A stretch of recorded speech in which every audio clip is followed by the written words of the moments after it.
And just in case, let's check these. Period rate is APR divided by iFreak. I'm going to copy and paste the format. I'm going to do it the pedestrian way, 1 plus the period rate raised to the power number of periods. As you can see, they give exactly the same stuff. So I'm going to calculate the sum from here. I'm going through all of these just to be able to test my own code. Okay. Otherwise, you don't have to go through any of that.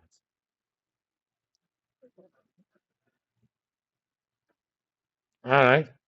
Now let's test our code, whether it works.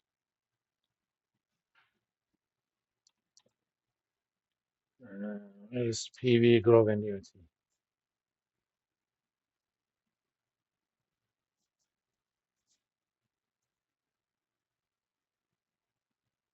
Let me see.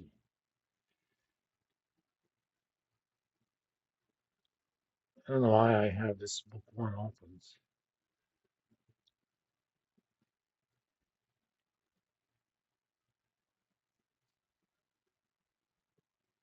Oh, there it is. That's my iCache. That's my iRate, iFreak, iTime, and that's my annual growth. Let me see.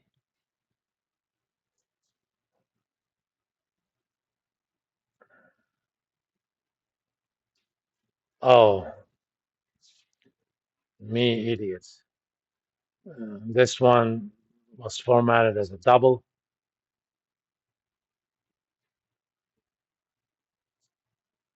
So let's call this 1.0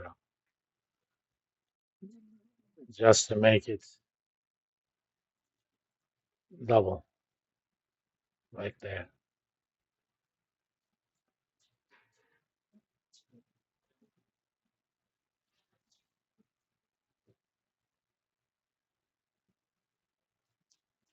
So now we know that our code works, okay? Now we're gonna do the same thing except for a future value, okay? So that means that first I'm gonna write a code for future value of one payment.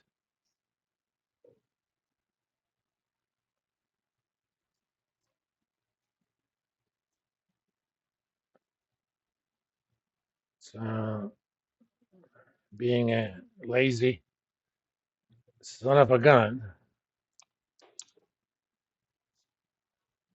I'm gonna call this FV1. Everything is the same except instead of dividing, I'm gonna multiply, okay? Remember, future value is cash times 1 plus interest rate raised to the power number of periods, right? Present value, same thing, but with division.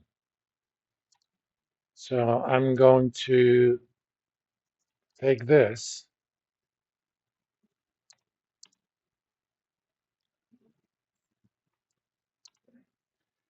There is only one thing I need to think about. When I say future value, I mean the value at the end of the last period, okay? So first of all, this is going to be FV1.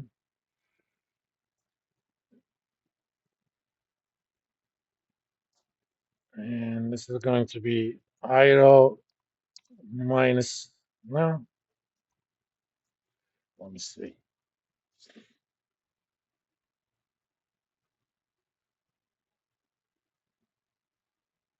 Yeah, minus 1. Let's call it minus 1.0.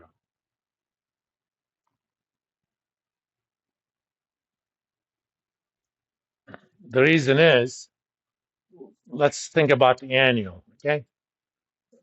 How do I find the future value of the 10th payment? Well, it's the payment itself, right? So I need to, let me see. Now it's going to be,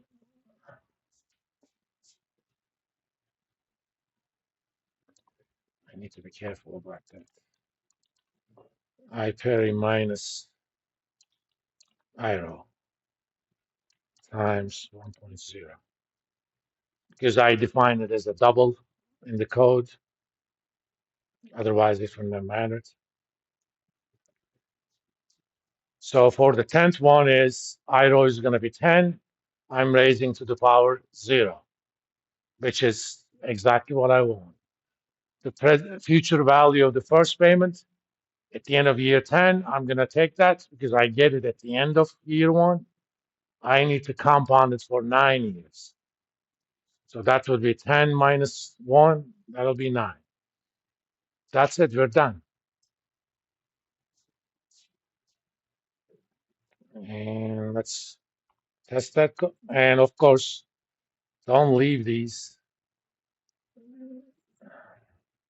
Anytime you see PV, make that FV, please.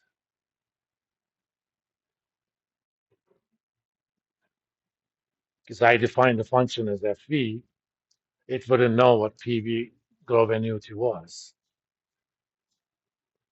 Anything unclear how I modify that one?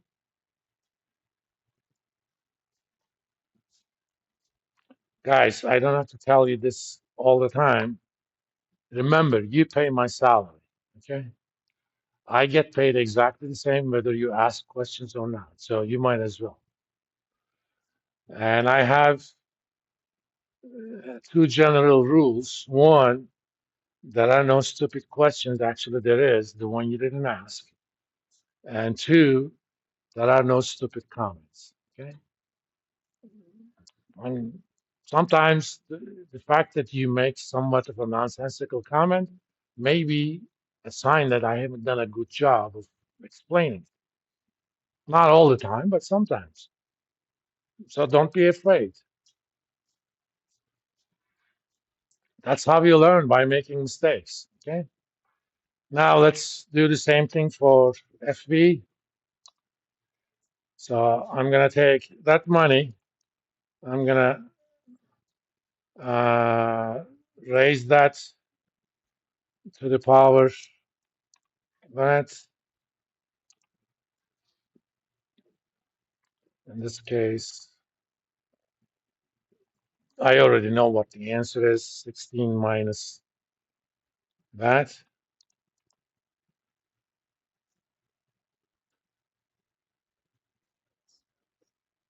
Come on.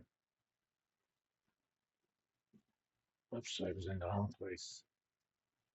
So if he invested $10,000 at 7% APR for 4 years, that's going to grow into 12,972, 4 years from now.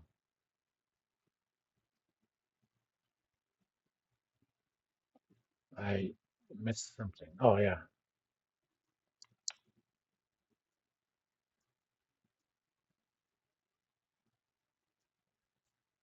Just like I want it, the last payment future value is exactly equal to the payment.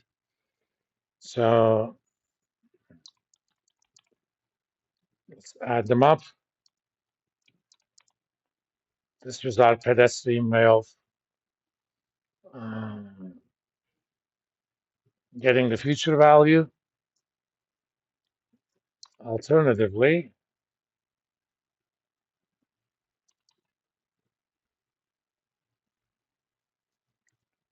my iCash, iRate, where are you? iFreak,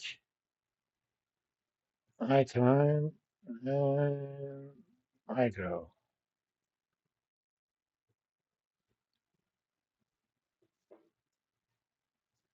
What?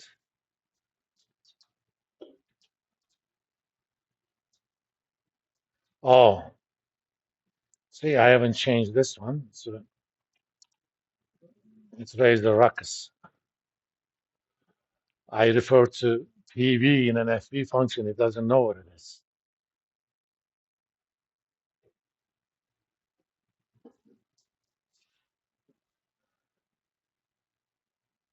Dollar and crimson.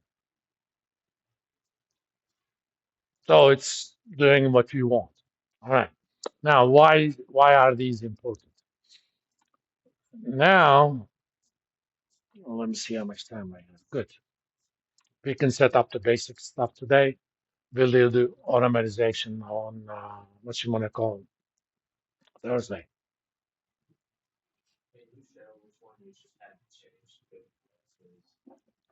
Yeah. Yeah.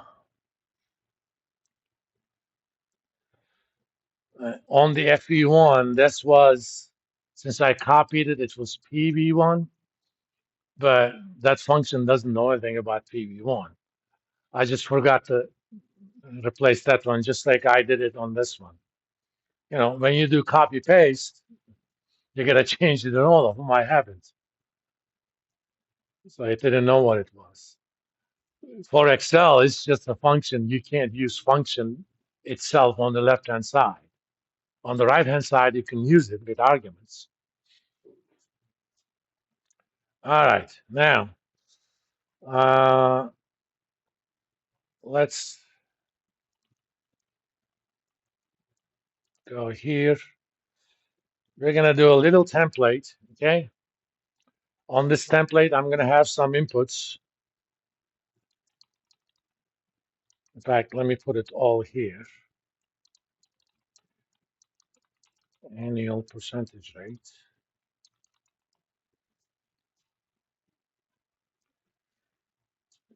That's gonna be a cell, the percentage, 1, 2, 3, 4. Annual growth rates. Same thing, I'm just gonna copy and paste that.